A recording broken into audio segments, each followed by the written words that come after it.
श्री राम जय राम जय जय राम। श्री राम जय राम जय जय राम। आइए हम सभी लोग भगवान श्री रामचंद्र जी के सीता खोज करते समय जो जो घटनाएं घटित हुई, प्रभु रामचंद्र जी मार्ग में किसके साथ मिले, किसके साथ मित्रता हुई, आइए हम सब लोग श्रवण करते हैं। मोहि जानयति अभिमान बस, प्रभु कहो राखि शरीरहि। मम लोचन गोचर सोई आवा, बहुरी की यस बनहि बनाया। हे राम, आप अब भी मुझे अभिमान बस समझ प्रलोभन देने की मधुर चेष्टा कर रहे हैं। संसार में कौन ऐसा मूर्ख होगा जो कल्प वृक्ष को हटाकर बबूल का कांटेदार पेड़ लगाएगा। इस समय आप मेरे समक्ष खड़े हैं, क्या पुनः ऐसा अवसर मिल सकेगा मुझे?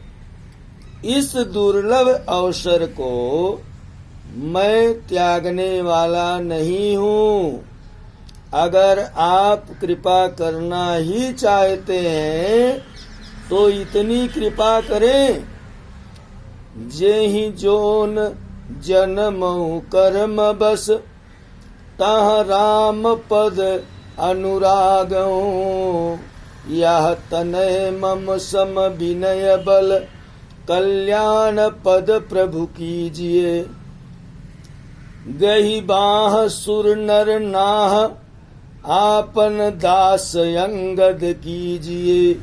हे प्रभु, रोते हुए अंगद को बाली ने अपने अत्यंत निकट बुलाकर और उसकी बाह को स्नेह से पकड़कर यह कहा कि हे पुत्र, अब रुदन समाप्त करो, रोने के दिन नहीं है। तुमको ऐसे महान पिता की गोद में डाल कर जा रहा हूँ जो अविनाशी हैं, मरण धर्म नहीं।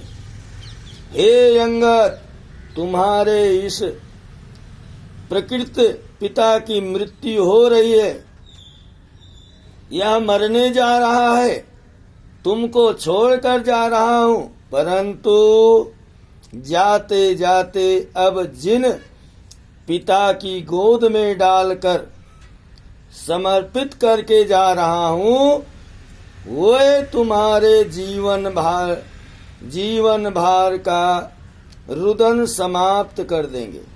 पूरे जीवन का जो रुदन है, जो दुख है, सब तुम्हारा समाप्त हो जाएगा। हे मेरे लाल, अब तुम्हारे रुदन के दिन समाप्त हो गए, अब मत रो तुम। अंगद, यही तो जीव मात्र के अजर अमर वास्तविक पिता हैं।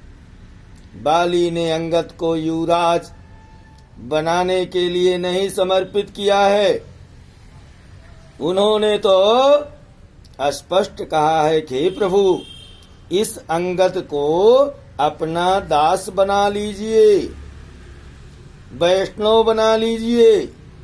बाली का अभ्यंतर आशय यह है कि यदि मेरा पुत्र रामदास बन गया, वैष्णव बन गया, शरणागत हो गया, रामाश्रित हो गया, तो मेरी अधोगति नहीं हो सकती। क्योंकि श्री भगवान ने सत्य युग में एक विधान बना दिया है कि जिस कुल में एक राम भक्त उत्पन्न हो जाएगा, उसकी 21 पीढ़ियां तर जाएंगी। श्री राम ने जब बाली की इच्छा पूर्ण कर दी। तब बाली ने कहा, मैं तो मर ही रहा हूं, अब आप इस बालक अंगद को अपना दास बनाइए, दासत्व प्रदान करिए। हे भक्त वत्सल, स्वामी और माता दोनों को वात्सल्य स्नेह प्रदान करें। राम चरण दृढ़ प्रीति कर, बाली कीन तन त्याग। राम बाल निज धाम पठावा, हाँ राम बाल निज धाम पठावा।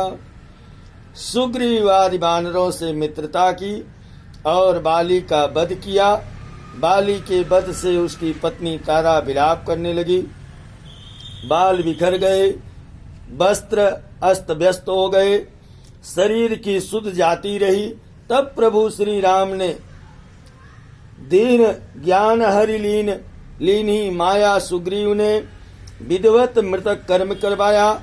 श्री राम के निर्देश पर लक्ष्मण ने सुग्रीव का राज्याभिषेक किया।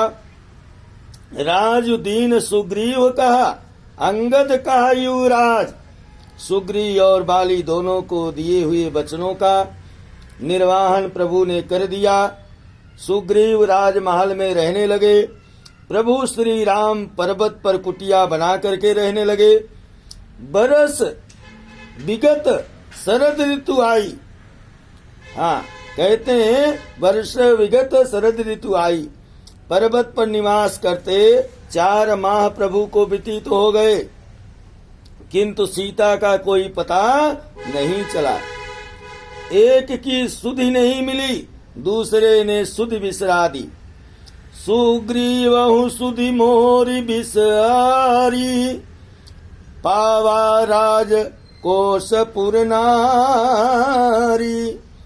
जिनके प्रयास से सहज में राज धन पत्नी प्राप्त हुई, उसी राम का विस्मरण हो गया। सुग्रीव को कंचन और कामिनी, जो प्रभु के स्मरण में सबसे बड़ी बाधाएं हैं, सहज में सुग्रीव को दोनों ने ग्रस लिया है। आज एक कनक और कामिनी, ए नंगी तलवार, निकसत ही हरि भजन को, बीच ही देवे मार। हाँ, बीच ही देवे मार। श्री राम जय राम, जय जय राम। श्री राम जय राम, जय जय राम। प्रभु के पास दया है तो क्रोध भी है। भय के बिना सच्ची प्रीति भी नहीं प्राप्त होती है। श्री राम ने स्वयं बाली की भांति सुग्रीव का वध करने का विचार कर लिए, किंतु उनकी भ्रुकुटी और मुखकृति से लक्ष्मण पहचान गए कि प्रभु क्रोधित हो रहे हैं। लक्ष्मण ने स्वयं धनुष बाण संभाल लिया। दया के सागर ने लखन को क्रोधातुर देख आज्ञा दे दी।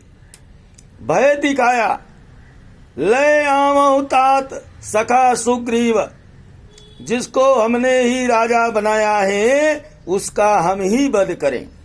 यह उचित नहीं, केवल भय से काम चल जाएगा।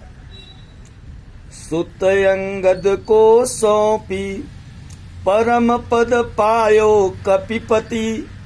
राज पाय सुग्रीव, काम मह फसे तासुमति। 4 मास गिरि गोह मह, बसे राम कपि काम मह। फस्यो किंतु हनुमान मन, सदा बसे श्री राम मह। लखन जी ने भय का प्रदर्शन किया। भय दिखाना मात्र ही सार्थक हो गया। सुग्रीव ने चारों दिशाओं में बानर यूथ सीता की खोज में भेज दिए।